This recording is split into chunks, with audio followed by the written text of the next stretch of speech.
Welcome back to the Work Inspired podcast. I'm your host, George Lucas Pfeiffer, and in stark contrast to my three names, our guest today only requires one. Author of the best-selling sales book, Gap Selling, CEO of A Sales Guy Consulting and Recruiting. He's a Forbes contributor, keynote speaker, award-winning blogger, mentor, and remarkably that he can find enough time in his schedule to do this, ski instructor. Get ready for a wild ride because today we're talking to the one and only Keenan.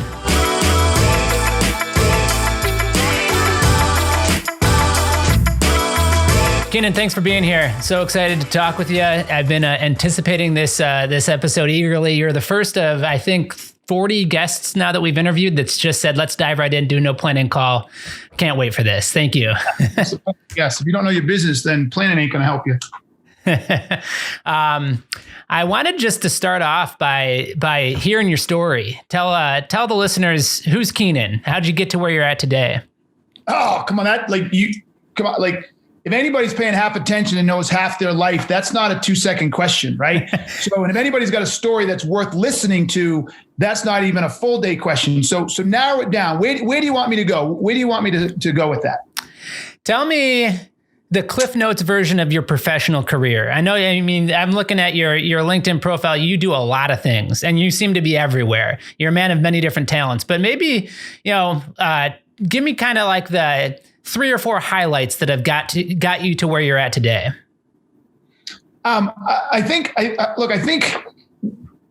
Okay. So I don't really look at where I am today as any real indicator of who I am or anything like that, right? Like most of that, where I am today is the result of what I did before today, you know what I'm saying? And who I am, right? Like how I was born and how I process things and the influences that affected me in life, whether they were people or environments or situations or whatever. So, I think the best way to describe is how did I get to where I am today is one, just who I am as a person. I'm a weird dude. Like I didn't realize how weird I was until I got much, much older. I just have a really different way of looking at the world. I have no real, as much as I like to fit in, I don't have any real compunction to feel like I have to fit in or even though I want, like in high school, I wanted to be super popular, but I was super popular on my own fucking terms. Like I wore some of the same clothes that other people did, but I didn't do what they did, or I wasn't afraid to piss people off, or it's just been an interesting way of looking at the world. And so I think authenticity is probably the best way to describe it. I mean, obviously I got more and more authentic as I got older and got more comfortable in my own skin. It's sort of like, how did JJ Watt get to, for those of you like football, get to be where he was? Like he had a passion for football. He was naturally a big guy, although I saw some pictures of him in high school and he wasn't that big. He loved the weight room. He had the natural talents and his family encouraged him. So it all came that way. I had a natural inclination for sales. I had a natural inclination for engaging with people and not being afraid to talk to people. Not being afraid to challenge people. I always wanted to build. I love building things, but I wasn't able to build things with my hands. Like I wasn't a go fix a bike or, build a soapbox derby type of shit when I was in, a Boy Scout. But I love building things from the idea, like building a business or the lemonade stand or the haunted house in my basement or like I just like doing that stuff. And so it just all came together to throughout my life. And I just was committed to being who I was. That just allowed me to go do the things I wanted to do. Very cool. You're known at our organization primarily for your book, Gap Selling. And we give each of our salespeople a copy of it. We encourage them to read it. Some of our team has come and has gone and watched you speak when you're here in Chicago a couple of years ago. How did you, I know you do a lot of different things, from recruitment, from sales training, from speaking, you're a contributor at Forbes. What kind of led you down that path to become an author? So my career started late. So I didn't start formally selling to pay the bills till I was 27. To me, it's not that late, but most people started having a real job earlier than that. And I just did really well at it. I was just good at it. Again, that whole idea just fit well with me. I enjoyed it. I did well with it.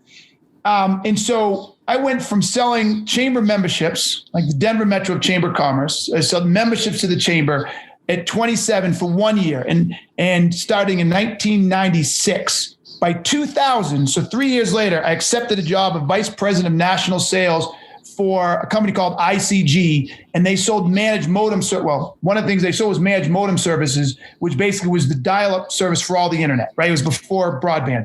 Mm-hmm. And I had a team of 125 people, $300 million in revenue responsibility, and it was nationwide, right? So that's how fast my career went.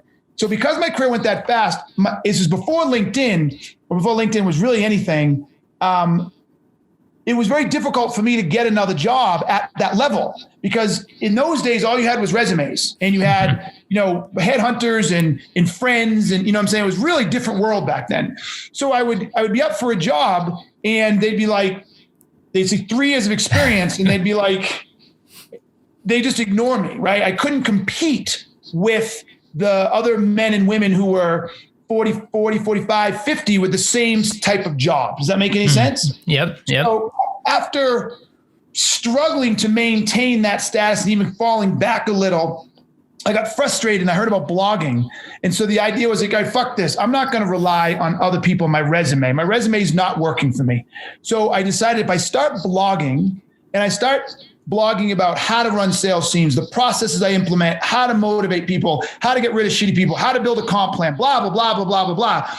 I would get, I thought maybe 1,000 or 2,000 followers. And then I thought, when I need a job, all I'll have to do is say, hey, I'm looking for a job. Mm-hmm. And they will have known me for what I'd have shown them. Do you see what I'm saying? Like, it was no longer me telling people, I was showing people. And that was the idea. After 2 years of blogging, almost 712 days straight, so 356 times 2, I blogged almost every single day.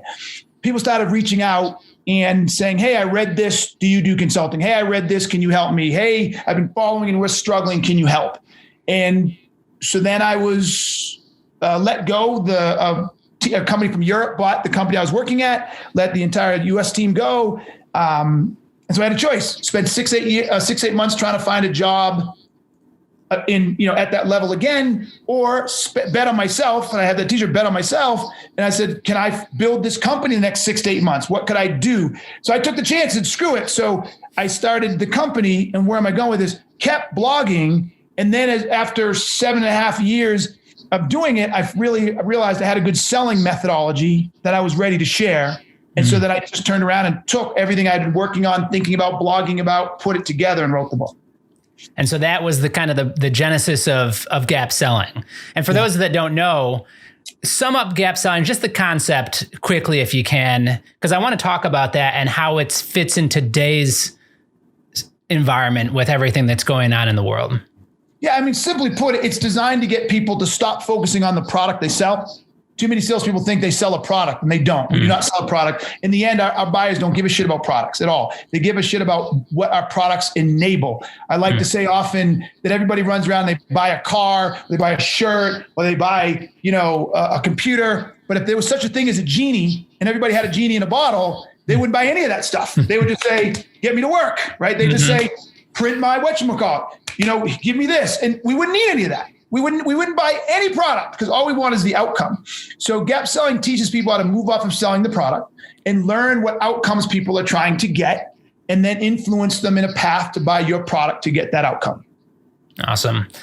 Is gap selling just for salespeople, or can it be applied to other parts of an organization, to leadership, to even maybe life in general? Yeah, absolutely. I mean, really what makes gap selling so powerful, and I think why it's resonating so well, is gap selling aligns so perfectly with the natural decision process of individuals. So if a psychologist were to avoid all the big words and just sit back and break down how do we decide, what they'll come back with is what they'll tell us is, because they already know, is the first thing we do before decisions, we assess our current environment and we determine, are we happy in that current environment? And if we're happy, we don't change. And if we don't change, then we don't need to make a decision, right? I mean, no decision is a decision, but there's no decision to make. Like, I'm happy where I am, nothing to do. The minute I decide that it's intolerable, untenable, I need to move, I can't stay here, I need to change, then the rest of the decision process comes in.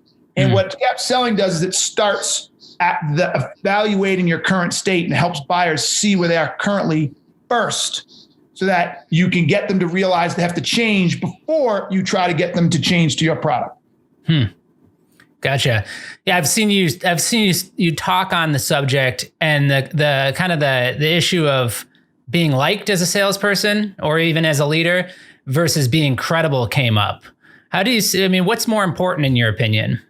Credibility, 100%. Credibility. Because what happens is when somebody's credible, we're all selfish, whether we recognize it or not, right? We can get in the age-old debate, can someone be selfless? I argue you can't be, but I also argue it's not a bad thing. So when we all think about how we view the world, we push it through this filter of what do I get at it? How does it make me feel? Does it align with what I want, right? And so when you have credibility, what that in essence says is people view you as a valuable resource or a credible resource to deliver to them what they want. And if you see somebody as having value to get you what you want, you naturally gravitate to them, whether you like them or not.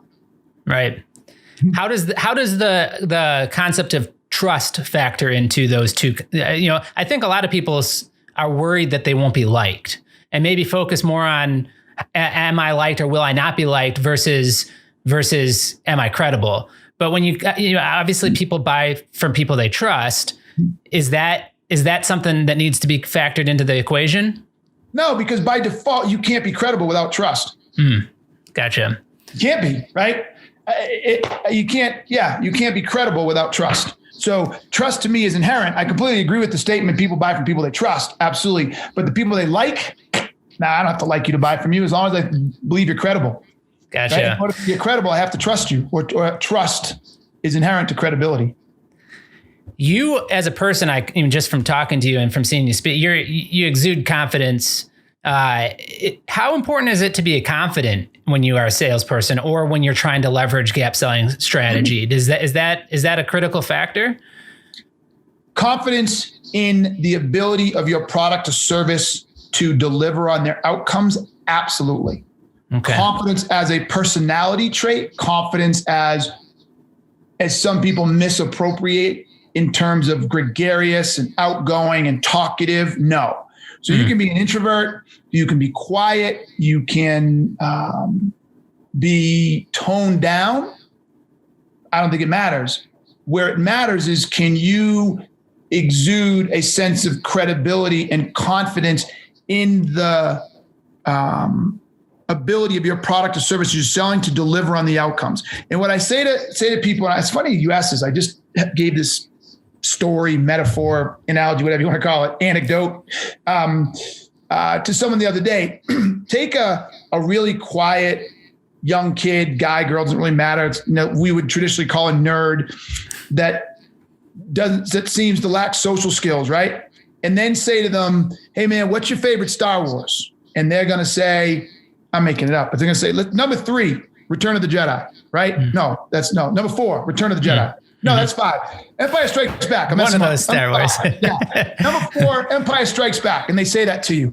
And I'm like, number 4? No. Number 1 was the first one. When we learned about Anakin's rise, and he's like, and you will watch his eyes or her eyes. Like, no way. That one was stupid. That had Jabba Banks in it. And it was dumb. And Anakin was a horrible guy. And they'll get passionate and they'll get confident. And they will tell you why that the first one was not nearly as good as the third one or fourth one. Keep fucking that up, right? So it's not about your personality. It's about your conviction. Ooh, there it is right there. There's the $1 million number. It's not about your confidence. It's about your conviction of what it is you're selling and how you think it can help the person you're selling to. If you have no conviction that what you're selling can help the person who's buying it achieve their objectives and goals, then you shouldn't be selling in the first place. So yeah, you have to have conviction. Does the product or service translate to that conviction or to that passion, or can just the process of selling, of winning, of success be enough? If you're tied to the success of winning by itself, and therefore you're not connected in that winning, part of that winning isn't that you did a better job at helping that person achieve their goals than the next person, you're an asshole and you're a con man. So I come back to this. The conviction is, hey, you told me that you're losing $1 million a month in your business because of A, B, and C. And because of that, you may not make your next round of funding with the private equity firm, and the and your dream of the startup is about to go down the tubes, and my XYZ product is going to help your sales team make up that $1 million, that should be your conviction. That should be your excitement. That should be what gets you going. And if the outcome of that is you beat other people, then that's fine. But the thrill or the thrill or the conviction or the confidence, whatever word we're using here, should be attached to the fact that I just made it so that you could actually continue to run your business, and you're going to make up the $1 million, and you're going to get your next round of funding because I know that's what you want and I can help you get there. That's awesome. It could be the outcome that you're passionate about. You don't have to be selling a Tesla or, doing, a cure for cancer, but if what you're selling helps the person accomplish or solve a problem, and I know you talk a lot about a problem, that can be what you're passionate about is helping someone. Yeah, that's great. I love that. Yep. Well, let's talk a little bit about this last 12 months. We've undergone an insane amount of change. And I know one of, a core principle of gap selling is that people don't like change, but selling is change. It's about change, solving that problem. Because of all the change that we've just gone through, is gap selling easier today than it's ever been before? Is it different in any way than it was before COVID-19? So I don't think it's any different. Where I think gap selling didn't create something that didn't exist. What gap selling did was it highlighted something we weren't paying attention to. Right.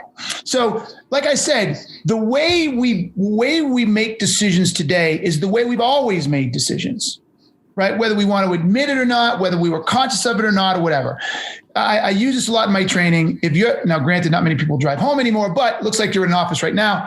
If you're driving home from work back in the day and everybody's raised there and they've been here, you're on your way home and you realize you don't have enough gas to get back to the office the next day. It's really close.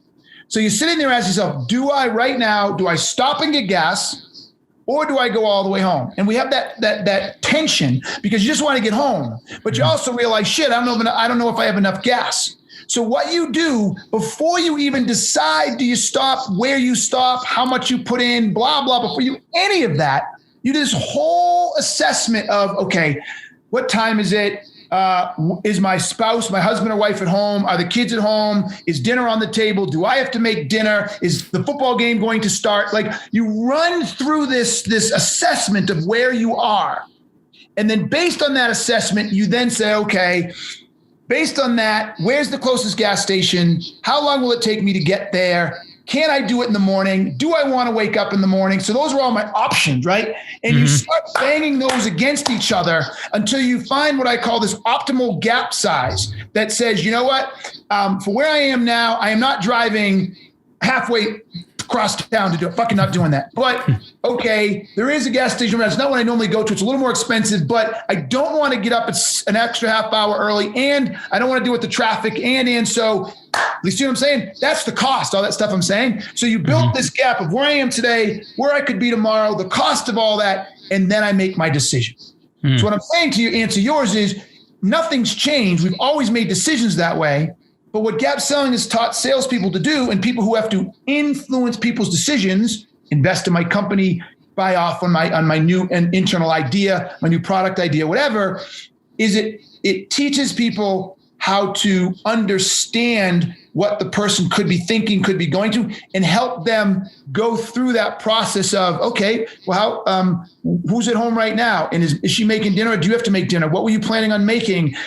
What happens if it's 5 minutes late? Like, go through have you been late before? You and your wife fighting? Is she really expecting you home? You see what I'm saying? Like, you've been fighting and she's expecting you home. That 5 minutes to one person is nothing, but to you, it's everything. So you know what, dude? Don't piss the wife off anymore, because the gas isn't worth another fight with the wife. Yeah. Right? Sometimes people aren't thinking like that. And so by me, it's only 5 minutes ago. When's the last time? Oh, I forgot about that. I was late last week. I got you now. I literally influenced how you look at the picture differently, which now is going to change how you look at how you solve it differently. And now I'm influencing you. And that's what gap selling is about, is teaching salespeople to influence buyers using the buyer's own information, not mine. Not my product, not the, like here, healthy, heart healthy. That's using the peanut thing to influence you. What I would do is I'd find out, do you have anybody in your family have a history of heart disease? How well do you eat currently? When's the last time you had a checkup? How much do you exercise? Based on your answers, I will get you to start thinking, maybe I am not as healthy as I need to be. Then I would say, well, see what I did there? Mm-hmm. Mm-hmm. I use you against you. I hate to say it that way because it sounds so manipulative, but well, no, it makes sense because it's not just about shortening that gap and having a solution to a problem, but it's helping them frame the gap, even see where there is that gap. Yeah. Yes. And the bigger the gap, the more value there is. There you go. And I think, like you just said, a big piece of that's listening and having them tell you and asking the right questions. But as you say, first you got to get their attention, right? And you say that's kind of the first sale you make is their attention. So I want to talk a little bit about that because you're very good at getting attention. Like I said, you're all over the place, but now we're not doing it in person as much as we used to. And hopefully that will change here. But what are some of the ways that you're effectively able to get attention in the digital space that could be helpful for others that are struggling with even getting the door open a crack? Okay, so you asked me about me and you asked about salespeople. If I was a salesperson, I'd probably be doing the same thing. And what salesperson one of my BDRs who's no longer with us, but did a great job with us as well. His name's Ryan Scalera. And if I was an individual contributor today, I would be doing the same things. Content.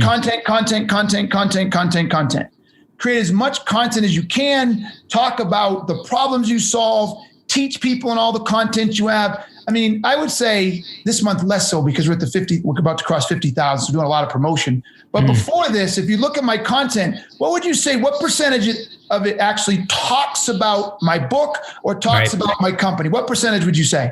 Very little. Yes. Very little. I teach and I teach and I teach and I teach and I educate and I educate and I teach and I engage. And by doing that, by default, people then start to see what I do. And then I could use this person. So that's what I say. Create content, teach. That's awesome. And I know you and Gary have the same kind of methodology there. A lot of video. I was interested to hear your story about the blogging. Is there a form of content that you find to be more effective than others? Or is it just whatever you are most comfortable creating and you can do it with consistency and with quality? That's the key piece. Whatever you're most consistent in creating. Now, look, blogging is not nearly as I don't say popular. I hate that word, but blogging doesn't really carry as much value as it used to. Like people used to read blogs like crazy, and so there was a window there. But blogging is a phenomenal way to get SEO and to get ranked and to get into searches. So I'm still a fan. I would probably still do it, but whatever you choose to do, try to find, if you choose to be a writer and writing is the best, maybe it's Medium for you. If it's not going to be your own blog, go to Medium, right? Maybe it's creating a short form blog post on LinkedIn. So you can't do 600,000 word blogs, but you could probably do, I think, 300 words or something like that on the post page, or you can want to do an actual LinkedIn blog. So just find ways to write. If you're really good at video, then do Instagram and do video on LinkedIn. So short answer is do what you're good at. Yeah. Yes. And then keep doing it.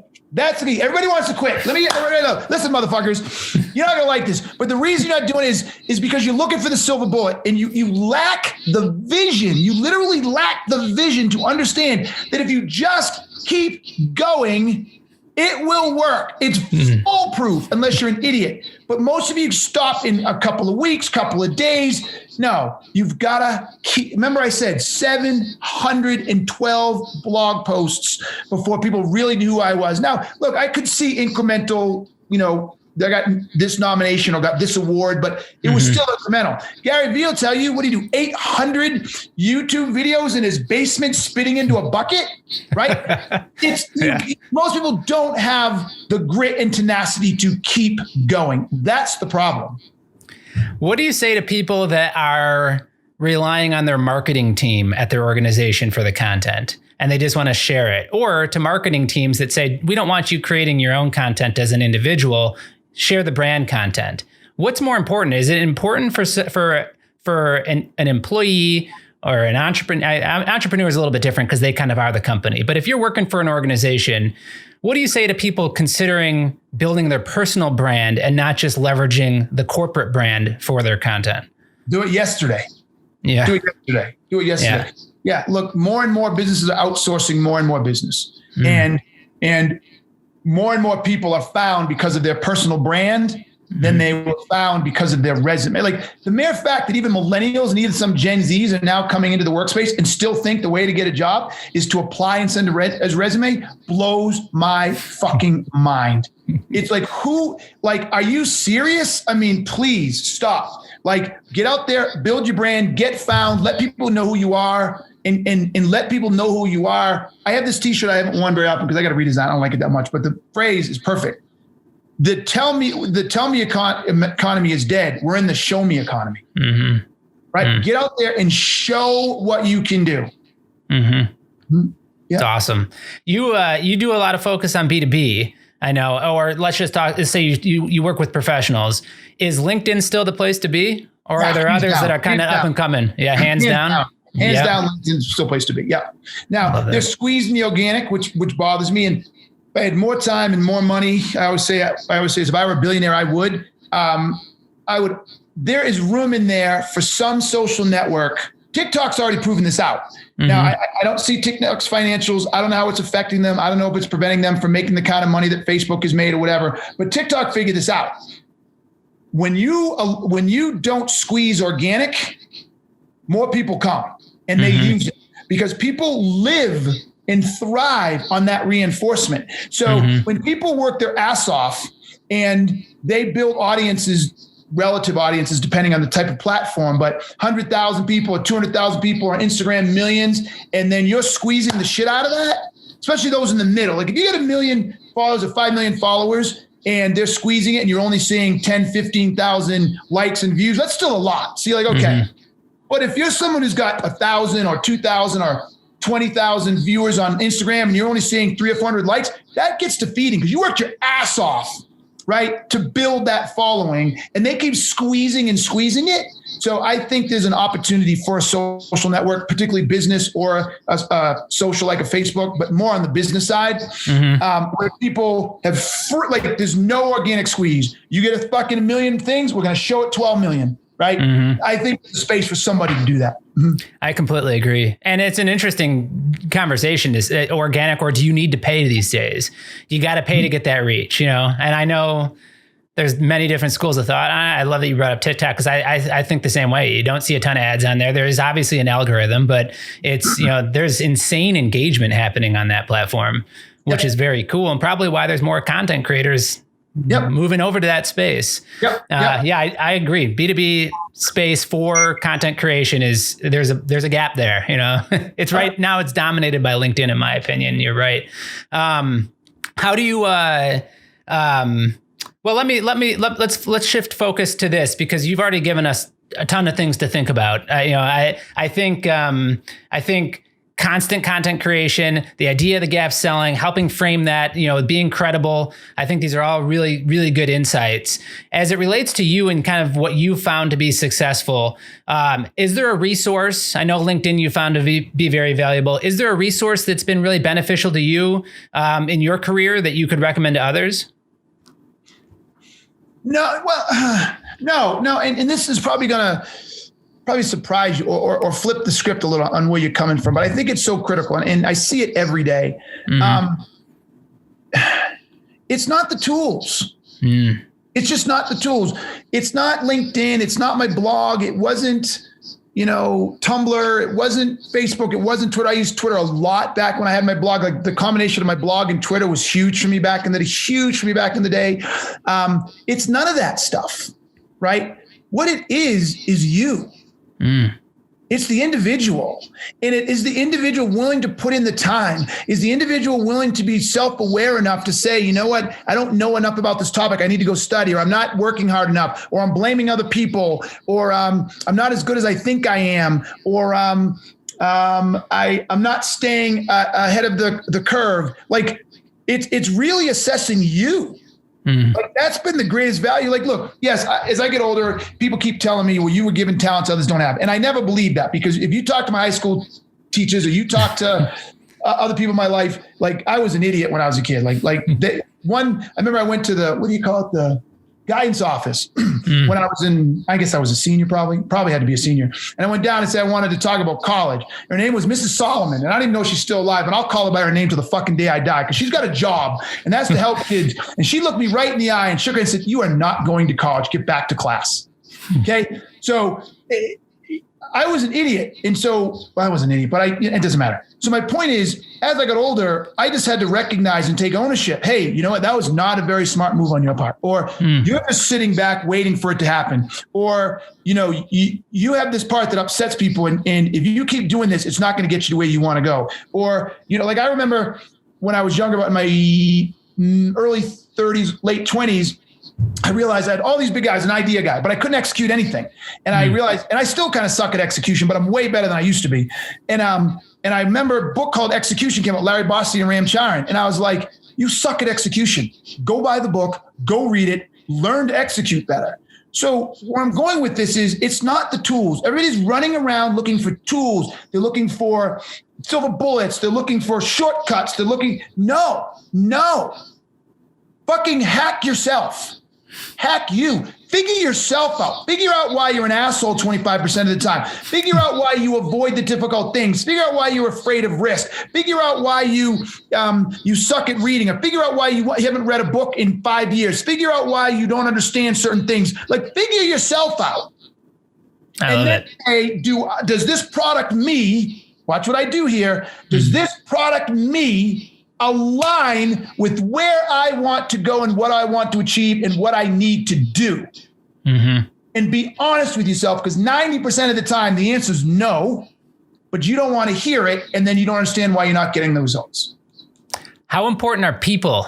Having the right network, having collaborations, having the right partners? Or is this really something that's really individual and specific to you as a person?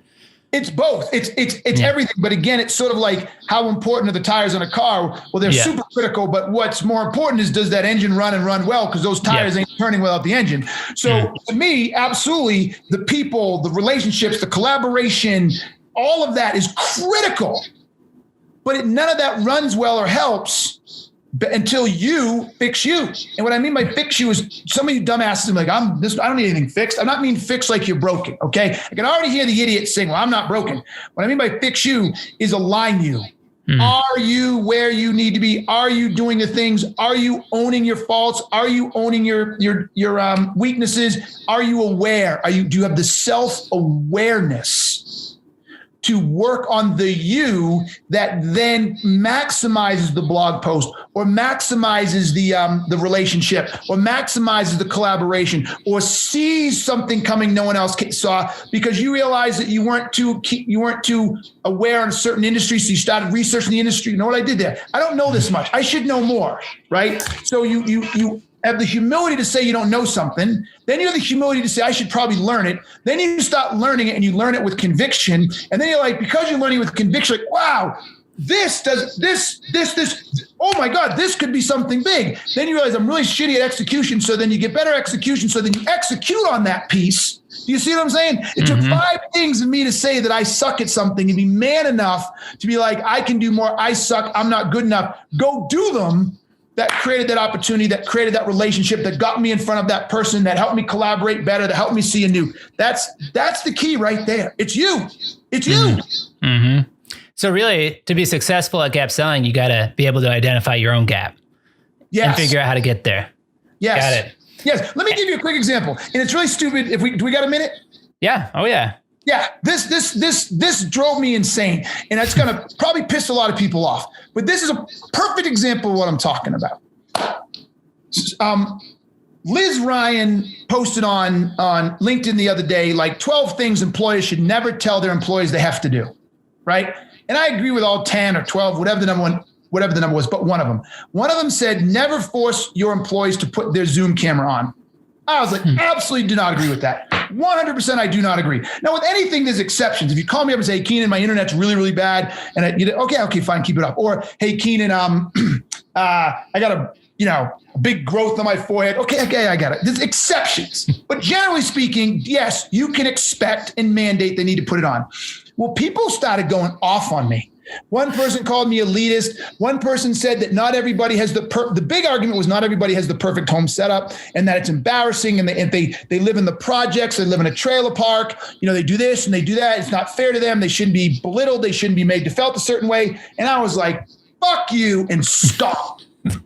All it takes is a wall, 3 feet. 3 feet is all you need is a wall, right? So you find a wall in your house that's got 3 feet. Probably don't even need that because mine was 6 feet here. But I'll go with 3 feet. You find a wall of blank 3 feet space and you sit with it behind you. And what I mean by this is every single person that was saying these people don't have this, all I could think about was if I'm that person in the trailer, in the, what do you call that damn thing? The projects, in a small place with my girlfriend in New York City, it's only 1,200 square feet. Whatever the situation was, all I could think of was, how do I solve for that? How do I, as the guy who wants to grow my career, who wants to be perceived as going the extra mile, who wants to be perceived as being engaged, who wants to put his best foot forward and do everything he can to see that, look, Keenan's on it. Doesn't mean you're not doing your job when the camera's off. That's not the fucking point. The point is, I want to think of everything I could possibly doing to demonstrate I got this. And I'm thinking, so you're now making excuses because some asshat in a trailer park or some asshat in a project can't figure out how to put his back to a fucking wall. So I, as a company now, have to allow him to keep his camera off because he can't figure out how to put himself to a wall. And then they start saying, well, there's electricity. And hey, this is how my mind works. I went and did the math. By code, every outlet has to be 12 feet apart. So which means at any given time, you're no more than 6 feet away from a fucking outlet. Okay, so this is what I'm talking about, fixing yourself. We're so quick to come up with excuses of why we can't do shit, and then we want to blame everybody else. And so it's not the employer's job. It's the employee that you're saying that the person that is in the trailer park or in that small place in New York, they've got to want it. They got to want to do it for them, right? Boom. Yeah. Yep. That's success. Yeah. That is, your question was, what's about success? At the end of the day, it's about you. And it's about how you choose to tackle every problem in front of you. And I am not saying that everybody has it equal. No one dare put words in my mouth. I absolutely get it. It's harder for other people. They start lower on the rung. One of my favorite videos is that one where that guy puts everybody on the like the end of the football line and says, okay, I have $100 and it's a race and who gets $100 first. You ever seen that one? Yeah. He says, okay, before we start the race, if parents stayed married, take one step forward. If your parents paid for college, take one step forward. If you never had to worry about what your next meal was, take one step forward. And he asked all these questions. And then some kids were still on that back line. And they said, now this is life and this $100 is a success. Now you want to tell me that all of that stuff I listed was through no choice of yours. It had nothing to do with the choice you made. This was stuff that happened to you they had no control over. And so those of you who are 5 yards from me are going to get this before that person back there gets it. So I believe in that wholeheartedly. So I don't hear some of these asshats running around saying, oh, people have it hard. I know they have it hard. That doesn't change the fact that if I was on that back line, and by the way, I wasn't on the very back line, but I was on some of the, I was further back, right? Parents got divorced, didn't pay for my college, kicked me out when I was 16, right? So I lived on government cheese for a while. Don't play this game with me. What I learned is I have to hack me to get where I want to go. Yeah. It's not the T. It's not the tools. It's nothing. It's me. Yeah. And, another way to look at that is you got a longer path to that $100 bill, but you're going to learn something along the way. You're going to pick up experience and knowledge that those others that started ahead will not have. So brilliant observation. Yeah. I love this conversation, Keenan. So much we can learn from you. This has been wonderful. If someone wants to kind of take it to the next level, pick up your book, learn more about what you do, where can they go? They can go to Keenan.live. They can go, God, I'm not good at this. Keenan.live. You can go to grapselling.com. You can just Google Keenan. You can Google my Jim Keenan. You can go to a sales guy. If you can't find me, you're not trying. Yeah, that's true. That's true. Yeah, it's funny. My daughter's like, for those of you who have kids, and kids say they're embarrassed of most of their parents, and mine, same thing. And I'm probably the coolest dad in the fucking school, but that's a whole different story. But it's the perfect example. My daughter came home a little while ago this year. I love the story. And there was that kid in school who was bragging about his dad being famous, or his dad, being somebody that was known. And they were like, man, run a search of my dad and you can find my dad. He's all over, Google, all over the internet. Yeah. And my daughter, it's funny, of the three, my most quiet, humble one, who just sat there and listened to him and says, yeah, I think my dad's on the internet too. Oh, no, he's not. No, he's not. And so finally she says, fine. And she Googled me, and I came up everywhere, like the entire first page. And the kid was like, oh, who's your dad? He's famous. Oh my God. Like shut the kid up, shut him down. Just shut him down. So my point is, if a freaking 13-year-old kid in school can find me that quick, you had better be able to find me. Yeah. Just search Keenan. We got it. Well, Keenan, thank you so much. This has been a delight and very inspirational. I can't thank you enough for your time. Thanks for being on the show. Thank you, baby. You're a great interviewer. You did a good job. Thank you. Thanks for listening. If you enjoyed this conversation, please take a moment to rate our show. If you haven't already, be sure to subscribe to the Work Inspired podcast so that you don't miss any of the incredible guests we have planned for upcoming episodes. We'll continue to find the best and brightest minds in business so that you can learn, grow, and succeed, and so that we can all work inspired.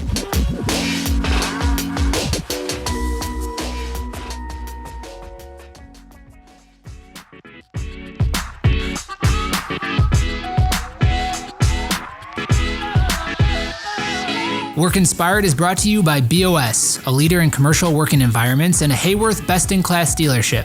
Experience our 360 approach and discover the team, tools, and techniques required to navigate the complexity of your next workspace at BOS.com.